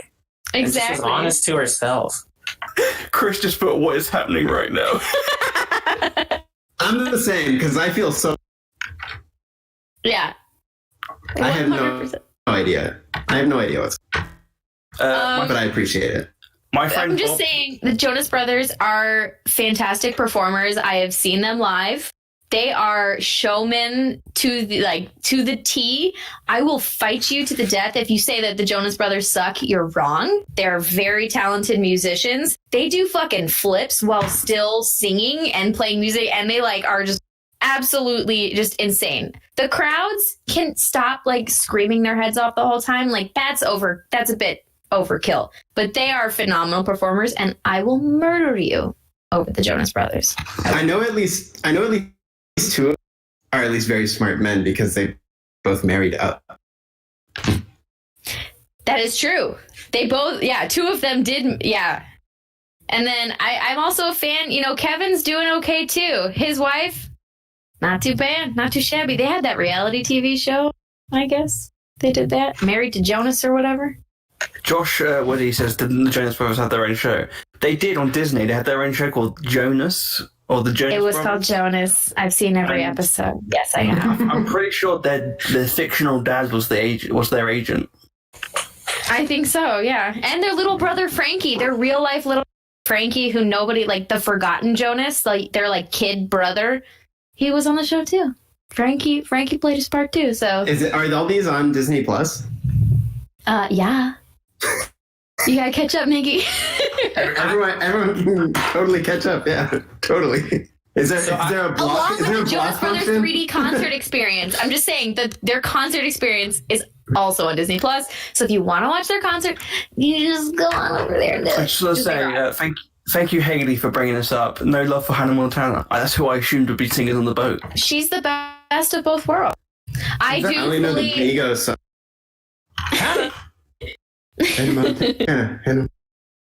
I do fully anticipate refilling this glass several more times at some point and rewatching Hannah Montana drunk, because I feel like some of it is a little dated and some of it is probably going to bring up some traumatic childhood / adolescent awkward memories. But I feel like it's got I'm in quarantine. Feelings for Jesse McCartney. Those feelings have never gone away. Let's be real. Good. Let's be real. Just checking. What was his name? Cody Lindley? Cody was one of her. In the show? Yeah, he was the actor, I think, and he was like a Jesse McCartney type with like the shaggy blonde hair, and he was like the famous pop star or the famous like actor or whatever who ends up like randomly going to her school at some point, and then oh my god, they fall in love. Yeah, that was totally my childhood adolescent dream. You know what? I think The Rise of Skywalker would have been like a 10 times better film if the Knights of Ren were just replaced with the Jonas Brothers. Yeah! Just like walking around constantly, hey, Kevin. Yes! Hey, Joe. The Brothers of Ren! Have you seen The Scavenger? I don't know. And Kevin is always so life, but he always is plays the dumb one, the oldest brother. He's gonna be like, well, I don't know, I never saw her good. Ray, you mean a drop of golden sun? Oh my god, it would be so good. So When good. they all marry up. Where did they get that saber from? Ben's like, oh god. No, but instead of if Ben was trained by the Jonas Brothers instead of to be a Jedi, he'd reach behind his back. Instead of the saber from the dyad, it'd be a guitar. Yes. A camp rocking it. Oh my god, music's in his soul. Charlie, can you make the image for this just instead of the Knights of Ren standing, on that rock and that mesa looking around, just the Jonas Brothers looking over the horizon? But yes, I will make that for you. Or like Chewie's walking to look Ray and there's just Nick Jonas. Like that. He's good at setting traps. He's the sneaky one. Apparently. He's the sneaky one. This just reminds me of those edits that people make of, they put Drake and Josh in Star Wars, and it's the door thing.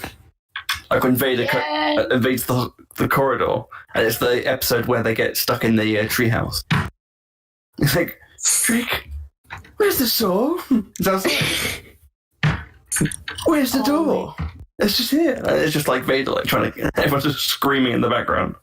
Oh god. On the chat, Chris says the person that Claire turns into when the Jonas Brothers come up scares me. Sorry. My friend Bob says they should do a recess one-off where it's just a boring school reunion. Do you think Randall would be in the Trump administration? No, Randall's going to be some like filthy rich tech executive with some like Ukrainian woman who's just knockout gorgeous, who he like got from a mail-in service. Like, God, I am. Hello, Randall. I love your curly hair. It is so warming, and your dollar bills are even warminger. I like the way you rub your hands when you see some mischievous going on. Oh, God. You are my little Mark Zuckerberg. Yes. Oh, God. I'll get those racist kids once and for all. I don't remember what he sounds like. So he's slowly turning into like the crab bug pirate from Treasure Planet. Oh, God. That's his catchphrase. Oh, get those racist kids. He's like 36. He's worth like $20 billion, but he's still like trying to mess with everybody anyhow. It's like, Randall, what are you doing with your like nonprofit? You're gonna do like the Bill and Melinda Gates Foundation? No, it's the Screw the Recess Kids Foundation. Like TJ's working some minimum wage job, and like Randall buys the business just to fire him, and like buys the property where he lives right out under his feet. I'm the owner of this apartment complex, TJ. That's what you get for throwing a dodgeball in my face. Do you think he's cheating on his wife with old teacher? No, he's clearly dead by this point, but he's got like her like embalmed in a closet somewhere. So he opens the closet like what's Miss something or another? I don't remember her name. I can't remember her name as well. We'll just say Worthington. It seems to work. I don't know. Miss Worthington, my plan is it's apex of completion. There's like a bug falls out, like an eyeball falls out.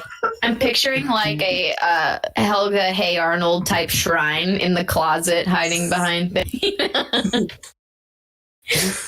Ugh. Okay. It's just recreate Psycho, but replace it with Randall from Recess. Mm-hmm. No, yeah, he actually ends up like scalping her and puts on her old lady hair as a wig, and like wears the glasses, and so he talks to himself in the mirror, and then Yavena is like, "Dad, son, I'm getting lonely." He's like, "Just take the credit card to the store, Yavena." Yeah. We'll get those recess kids now. It just ends off with him staring at the screen. And it's just him going, "Mother always said that they couldn't play with the dodgeballs. I stole the dodgeballs." Oh, God. I'm so scared. You know what's crazy? I don't even think I watched that show. I think I maybe saw the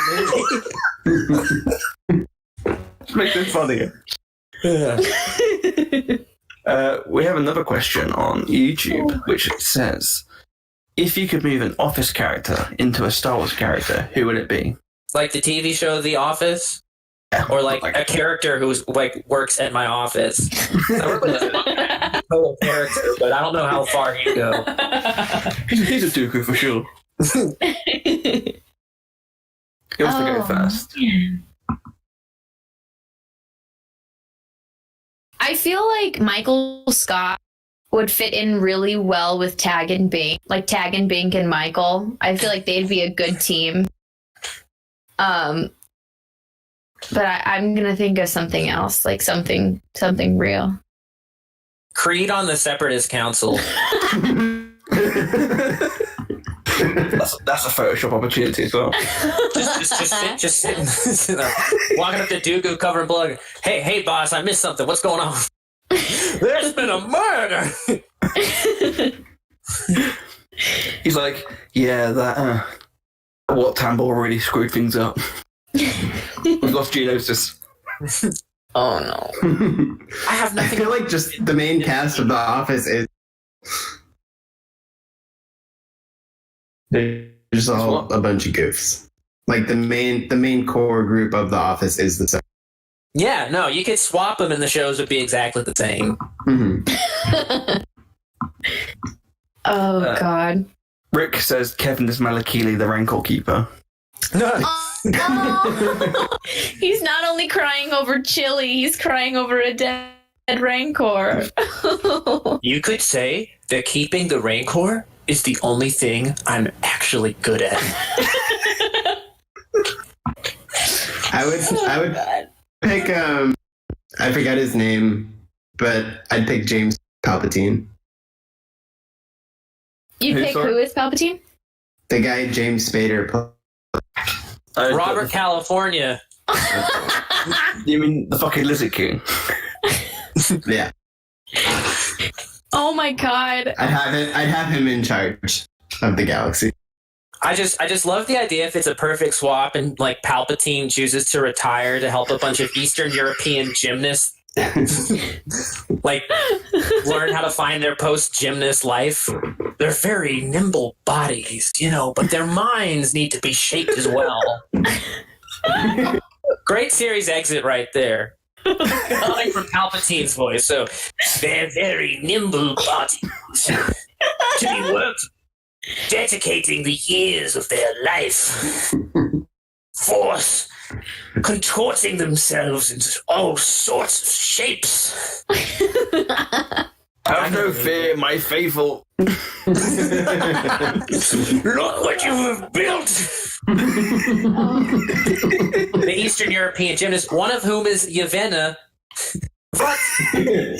What will you give me? Everything. I think my one would be Andy as Kylo Ren. Oh my god. He smashes the computer and he has to leave. Yeah, goes to Not even anger an management. Angela as Akmina. Oh, That's my There you go. my deep cut there. Or who's the one who's always Although like, they would drunk and actually deadly? leave the bar. They would actually leave the bar if Angela was behind. that would be like, yeah, you can do that. You can live with that. No, she'd murder everybody and sick her next you on. Rick says David Wallace is Krennic. Oh, that's good. I like that. Just might as well just go through a few more. Trying to think. I like Toby as Rush Clovis. Toby is Rush Close. Oh, Shut up, Rush Clovis. Nobody likes you. Oh, Hey guys, we have the money. No, Rush, leave. Leave. Yeah, so the banks have danked again. Get out of here, Rush. If I had a gun with 2 bullets and there was Count Dooku, Darth Sidious, and Rush Clovis, I would shoot Rush Clovis twice.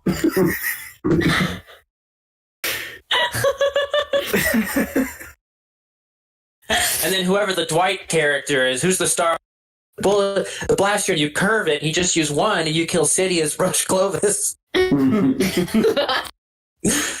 Palpatine and the same thing. No, you line them up like this. Who would be Dwight in Star Wars? The fandom. the fandom. You're not wrong. I think I can't think of any other characters. Let me think. because one always gets drunk and like flash. Meredith. Meredith, yeah. Who's that? Probably some freaking someone in Jabba's palace. Poe Dameron. Oh, I got a good one for Dwight. I got a good one for Dwight. Oh yeah, cool. He's Mas Amata. He's just always clinging to the boss. Palpatine? Palpatine?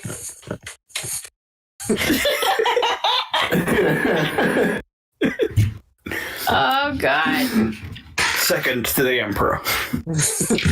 I'm the assistant emperor. No, you're the assistant. To the assistant emperor. Assistant regional emperor. Because I mean, it works so well. You can see like with the camera, like Palpatine has a top head, and the camera just pans over a bit, and there's Mos Amata standing there in the background. Yeah, we showed them good. Oh god. Yeah, I think that's all the questions we've got so far. So I put Dwight is 3PO.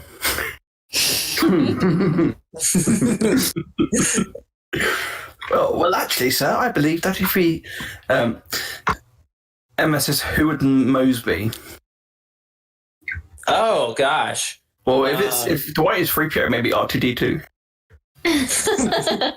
Like parking the X-wings in the big farm.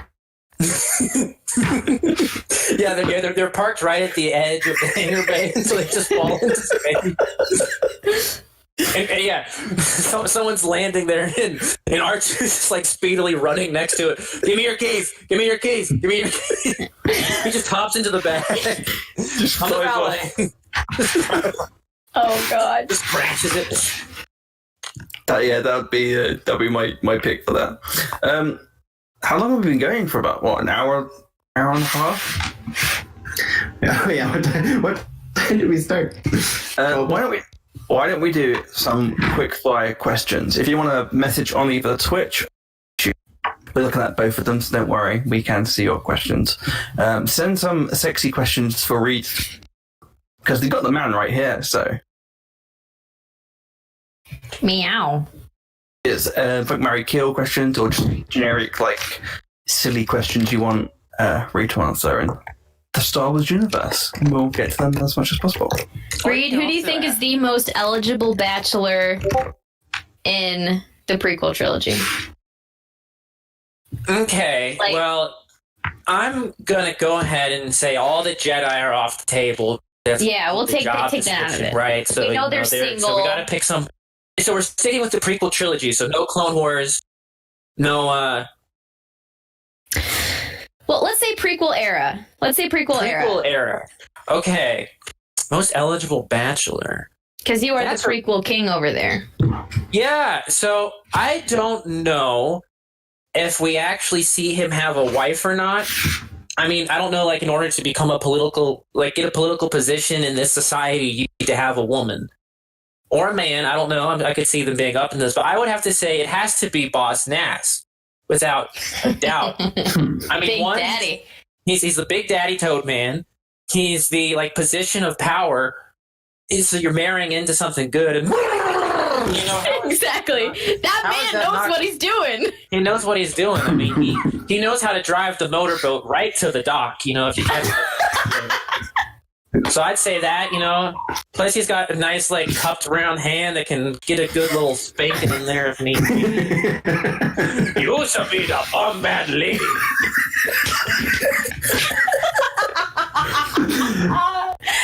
Also, he's God. he's used to the smell of fish. Hey. Ooh, my fish. Thanks, now. You Bomb know, bad. too. I hope not. Well, And then when he's finished, he's like, that was bomb, very, very good. I'm a big fan of Boss Liam myself, and I always wonder, like, when Boss Ness got replaced by this guy. So I think now we know kind of where he's gone in retirement. Oh, He has a God. future. The guy's got a future. Reed, I've got a question for you. Do Gungans have testicles? Okay, so I've gone back and forth with this with myself a lot. So one of the benefits of living in a university town like Austin is that we're near a bunch of, really smart people. So I went over to the biology department, the people who study amphibians, the people who study all sorts of species. And, as I hinted in discussions in the past, you can think of Gungans like the frogs whose DNA are involved in Jurassic Park, right? So they can change their genitalia as needed for the good of society. So they can flip from male to female on a moment's notice. So the question, though, that you ask is, when you make the switch from a female Gungan to a male Gungan, are there testicles involved or not? Like, do they have a pair that just drops immediately, or do you have to be a male Gungan for a while for that to show up? And I honestly believe that every single Gungan inherently has a pair of balls ready to drop at a moment's notice. You just need to kind of flip the switch. What's magnificent about their species is that they can make the change one way or the other very, very quickly as need be. Another reason why Boss Nass is a great bachelor, because mid-relations, if you say, I want this, he'll comply. I want that, he'll comply. In and out, in and out. It's a skill, and one that's very unique to them. Now, where do the testicles live as the question? It's not where you think they would be. And that's all I know. I haven't really gotten...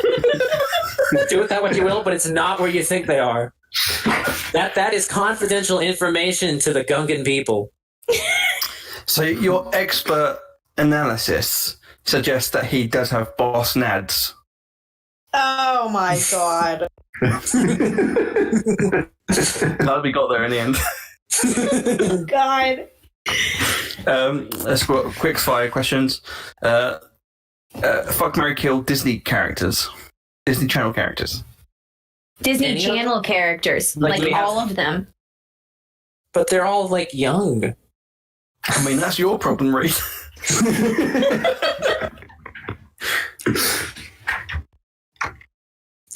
Okay. Bring the adults like Lizzie McGuire's. Yeah. mum. I'm trying to think. I'm going Lizzie McGuire's mom. to. Can we pretend they've all turned 18 at this point, at the very least? It makes you sleep at night, Claire. Okay, thank you. I'm going to stick in universe here and respect the laws of the land. I'm going to have a one-night stand with the drama teacher from High School Musical. She looks like she knows how to get... Jarvis is frisky lady. She definitely... Ooh, you know, I thought that little noise she makes. That trill has to come in somewhere. Then I think I'm going to have to marry... Oh, gosh.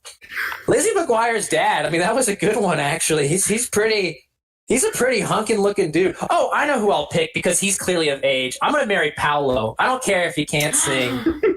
Sing to me, Paolo. Yeah, so I'll marry Paolo, you know, get some of that Italian stardom fame.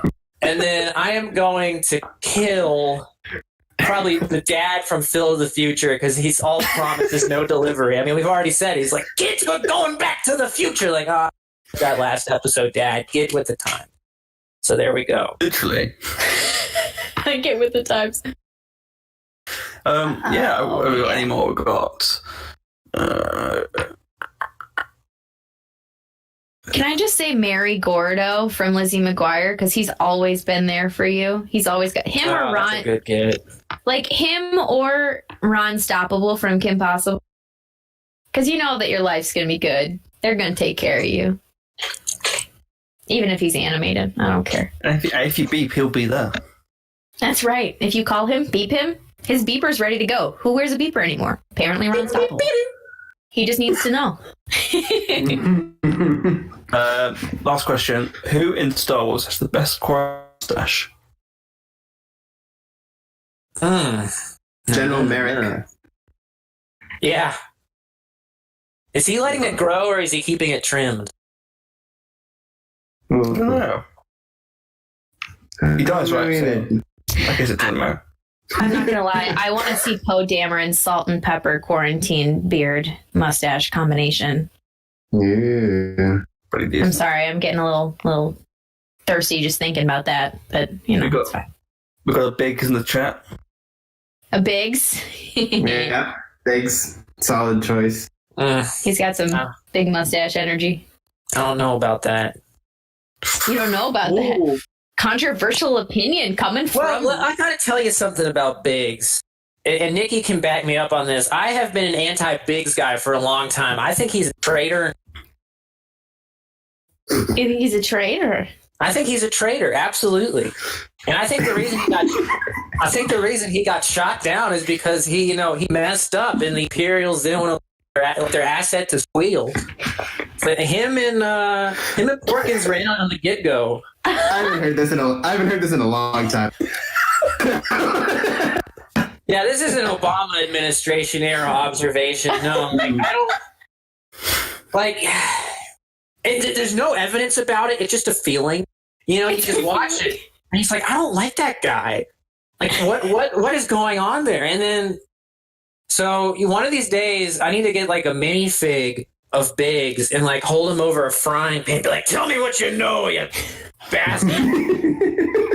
Do what General Dodonna never had the balls to do. His mustache is pretty cool, though.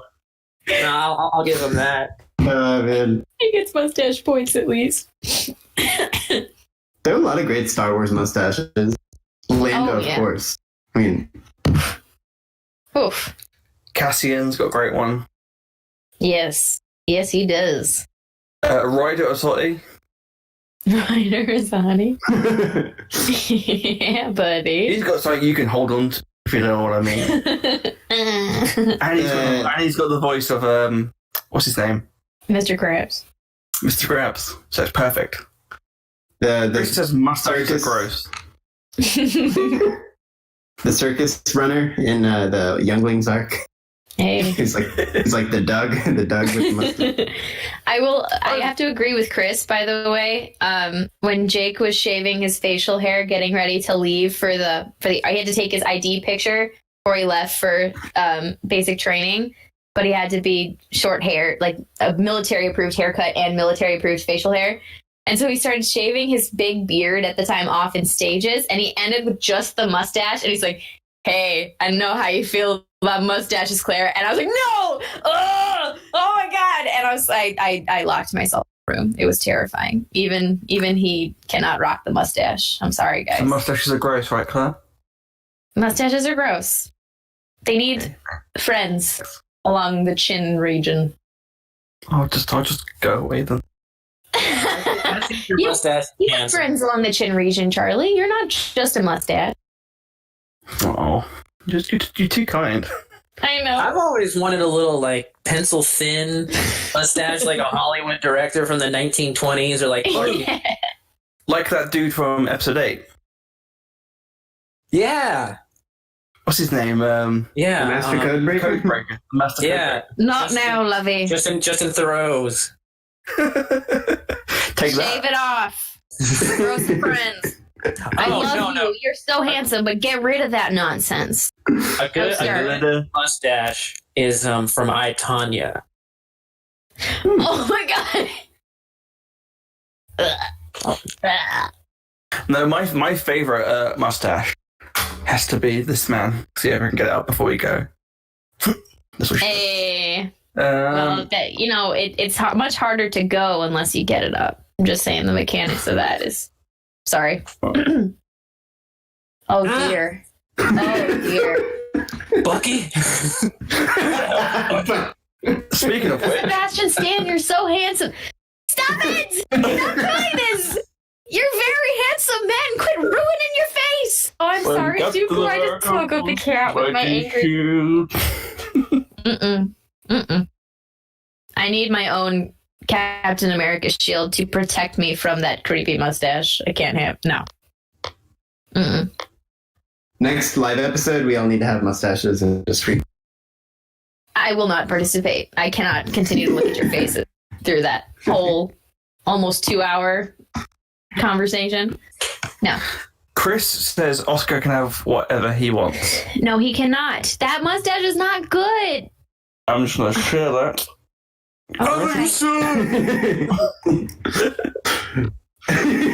Hi, I know. I was yelling. You're concerned about. I know. I'm sorry. I woke you up. Take that, Power Rangers. What he reminds me of. It's The Ivan. news is the king. Like I've turned bright orange all of a sudden. That's fun. Whoa. Quit fake bacon, Charlie. Quit the spray tan. You've done enough. It is hot now. After What is this? The Cheeto and Chief on the screen? Okay, so really do something about. Okay. What if I had a mustache? Would you vote for me? No. No. Sorry, will you please show some respect? please clap. Please clap. Let's clap for the mustache. Okay. Has anyone been doing anything particularly interesting the past week since we last recorded? No. No. I haven't watched. We recorded a regular. That was somewhat interesting. Yes, it was actually. You reminded me. We've got episode 70 of the main podcast that's going up today. So lucky you got double the content. That's me and Nicky. No Claire, sadly, because she passed away and was resurrected during the interim of the week. Yes, I'm an essential employee. That's what I. Which we discussed it on the show. We did a little memorial for you, and then you're back, so it's okay. I had a good run. I did. You're like Jesus. This is your weekend. We discussed this as a podcast. We're like, hey, we want to get some live content out because you guys enjoy it, and it's nice to interact with you because we we just one big happy family. But we also wanted to get like the news out of the way, sort of a cleaner format. So we thought we'd do a normal episode. We discussed about maybe doing like half an hour episodes. We were trying to go for half an hour episodes, and we ended up talking literally about nothing for about an hour. That's how we roll. Well, I was telling Reed this yesterday. I don't remember what was in the middle, but we got from "Happy Birthday, Daisy" to how the fuck do they name Sith Lord? like in the same train of thought. Somehow we there. We have to listen and find out how we got there. Yeah, there was a moment where Nicky just goes, "What were we talking about? Daisy Ridley's birthday?" But, yeah, pretty much. That's how we roll, baby. But yeah, so that episode will be going up. It's on all the podcast feeds. Don't worry about that. You know where it is. But if you don't, subscribe to us on YouTube and Patreon and Twitch and all that jazz. If you're on Twitch, just go into our Twitch channel. All the links are on there.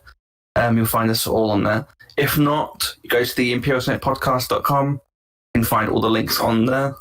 The little crystal fox scampering about. He's trying to compete with Dooku, like being half asleep in my arms. He doesn't really have much of a personality. Oh. No. I haven't got anything. For those crystal critters. That's right. He is my little crystal critter. That's beautiful. Where's Nicky going? That's what the regular episodes are missing. Cat video. Oh, Bubby. That's beautiful. Also, apologies if you can hear screaming my younger. And as you know, that's a very serious, war going on. No. So rest in peace to all the Win the war! Sean's gonna make a bully. Stick your head in. I'm more like Admiral. What's the name of the Admiral from episode 8? 5 billion minutes ago. Kennedy. Captain Kennedy. Captain Kennedy, yeah. Captain Kennedy. That's me. British and depressed. Very related. Aw. Yay! But yeah, I think that's all we've got time for this week. Reed, thank you for coming on. Oh, thank you so much for having me. It has been a blast and a half times 2. So 3 Yeah. blasts, I guess. I don't know. Sound like something to say. That's great. Just to repeat, in case anyone missed it or joined in halfway through, where can they find you on the internet? Yeah, absolutely. The best place to look is for the Twitter account for my show, CO Bibbles, Babble, Bubble. The handle is at CO Bubble. And you can find the podcast at wherever you like to listen to podcasts. Except maybe by Pigeon. I don't know. I haven't gotten into that very tough market yet. Are you on Quibi yet? No, I'm not on that Quibi money, man. I tell you, that's looking tight.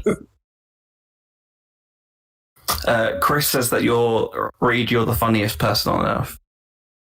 He is. I will second that. It's humor by committee.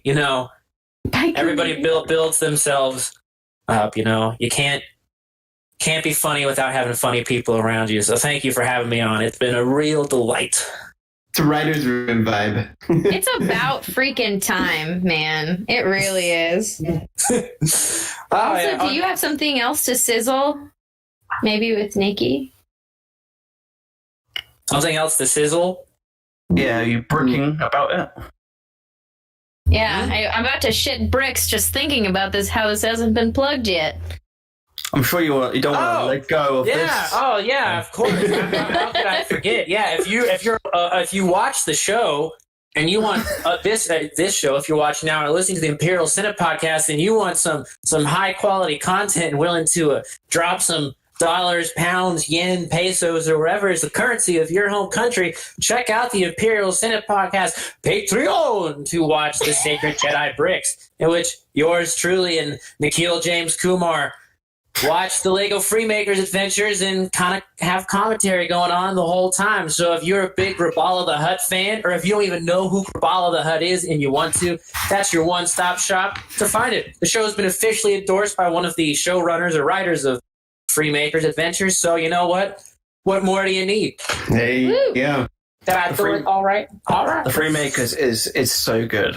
I haven't watched it yet, but you guys are going to be my introduction. Because when I heard that this was going to be a thing, I was like, this is the perfect way for me to watch this for the first time. And I am because we're also watching it. Are you? Oh, that's awesome. It's a voyage of discovery. What episode do you want? We need to do 3 soon. We're just on 2. Well, there you go. Episode 2 will be up soon. So yeah, check out our Patreon. We've also got other cool stuff. We've got Claire's series where she talks to guests and discuss their favourite character. Claire, do you want to plug that while we're here? I am currently... I have a show that It goes on our main feed that has not been recorded in a while because it's very research heavy and I've had no luck. But I have considerably less of a life now, so I am working on an episode with a unnamed character. And yeah, so I do a show called Databank Discussions, and some of the fun things that I find in my research that is like tangentially related to that character, but doesn't really, I can't really put in the episode. I will have a little Patreon mini episode called Discussion Tangents, where I will, so for example, I had a tangent for the Bulba episode I did with Nicky. And I believe in that one I talked a little bit about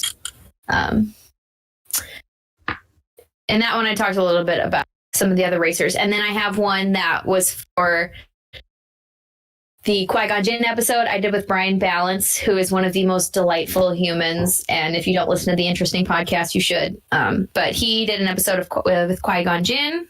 And I did a little tangent on the Mandalorian Civil War and Qui-Gon and Obi-Wan's little experience that they took in that time. So anyway.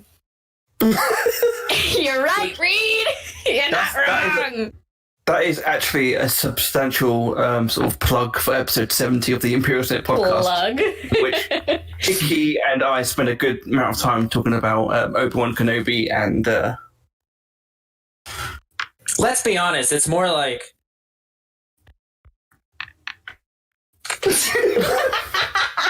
It's not the shape, it's more the width, but you get the point. It's a Coke can. Did you do that? Is that what he does? He does with the fingers. Oh, man. It's a speaker. Hello there. Goodbye there. No, thank you. No, thank you, please. No, thank you. No, thank you. Squeaky wheel. Squeaky hole. I have a squeaky hole. No, thank you. No, thank you. But yeah, follow us on Patreon, subscribe to that and get some really cool content. If you pay us enough money, we might show our squeaky holes. You can also...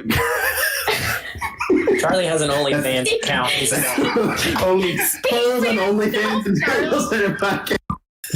Well, we were thinking about doing the sexy calendar, the Imperial Senate calendar, where we just Photoshop our faces onto like female bodybuilders and things of that nature. Sexy fireman calendar photos. Just put our face.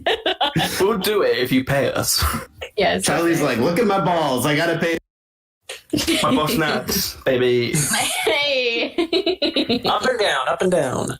I'm gonna take nude like really, really beautiful like stylistic nudes, but there's Photoshop boss nuts face over my dick. Beautiful nude gun rays. Hey. As long as it's the picture where he's like, that's the best boss nest one. Oh God. I got a boss mask I can send to you and wear it if you want. I mean, if you're, yeah, sure.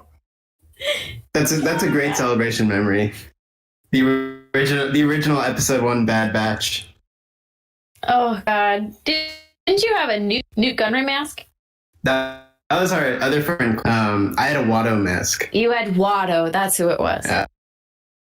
And then a Jar Jar found us on. Amazing. Haley Solis says make that OnlyFans page already. Look, I'm willing to do anything for money. Just tweet, yeah, just DM me and we'll sort that out. God, I'm prostituting myself. Thank you for listening to this week's episode. Before I go any further, Reed, thank you for coming on.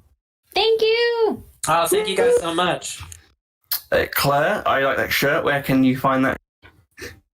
Well, if you want to get a shirt with our logos on it, or a No One's Ever Really Gone Salacious Crumb shirt, or a Space Sluts shirt featuring Oscar Isaac, where would you go? You would go to tpublic.com/user/the Imperial Senate podcast, where you can get all sorts of merch. You can get a giant tapestry or faces on it. I mean, that sounds like the perfect gift for any loved one or any belated Easter present. and get some sweet or phone cases or other cool stuff like that. It's what Jesus would have wanted. It is. He is risen, and Merchandising. we would like our bank accounts to rise as well. So, Need that furlough money. we are willing to be furhos. So, Absolutely. But yeah, thank you for listening again. This has been the Imperial Senate podcast. Thank you all for saying that you've had fun or you enjoy listening to us. If you do enjoy the show, please leave a review on iTunes. And actually, as well, we set up a new thing on Facebook. So on Facebook, we got reviews now. So if you want to leave us a review on Facebook, that'd be really cool. If you don't, okay, I'm sorry. Just let me know what I've done and I'll make it up to you. Look, I know that I've messed up in the past, but I'm willing to change. Thank you for listening to the show. this is like a bad relationship. Keep Fucking that chicken. Keep happy Jesus. Happy Keep motoring Jesus, those y'all. boats. Keep motoring those boats. Be gone with us. Goodbye, everyone. Welcome. Bye. And scene.